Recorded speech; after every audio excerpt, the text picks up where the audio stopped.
that because right now we've got a little bit of this interesting market right now, and there are people that have been through this who might be suffering a little PTSD. Right. There are people that have not gone through this and have no idea what's going on. Yeah. And there are other people that have gone through 2 of these and they're like, I'm excited for this third one, right?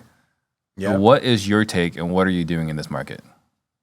I fit more in the latter of those different scenarios because, I was talking earlier to your team and they were asking about one of the biggest mistakes I've ever made. And it was being unprepared for those downturns in the market.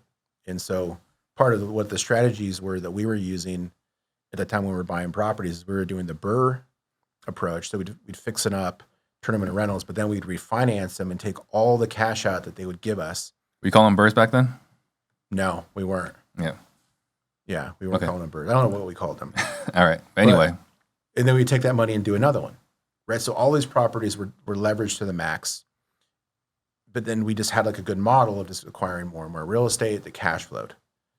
But then as soon as the dip came, the values took a hit. Then, there was also, unemployment rose. We had vacancies. We were taking a hit on cash flow. And then the market just took a crap, right? So we had to figure out a way to manage that. And we lost properties through foreclosure. I actually had a business partner who was my partner in the mortgage company I started at the time, who decided to just up and leave and take our entire bank account balance with her. It was over $100,000 that we had for our rental properties for maintenance, and it was just like our reserve account, and just stole it, disappeared. Wow. Were there any legal ramifications for her? There wasn't. For many years, we didn't even know where she was. Got it. We eventually figured out where she was, and we talked to some lawyers, and they're like, statute of limitations. She was an owner in the company. Like, it was her the operating money. agreement allows her to do that, right? Right. And I don't even remember. I think it was just a regular partnership. Yeah. But generally speaking, the operating agreement allows either parties to empty the bank account for business purposes. Right.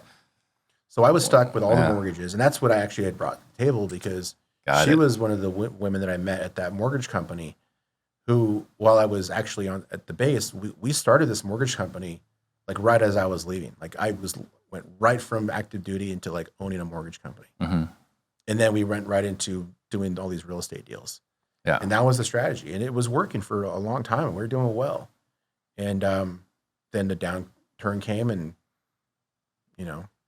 So if she didn't take the 100K, would you sell those properties?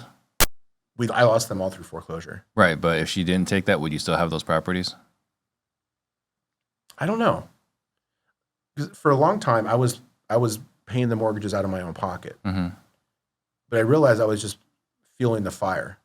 And maybe I was like digging my way out. I was just prolonging the inevitable. Yeah. And so maybe I would have figured that same thing out. Right. If I had the money. Got it. And not taking it as far as I did with my own cash. Knowing what you know now, would you start a mortgage company again?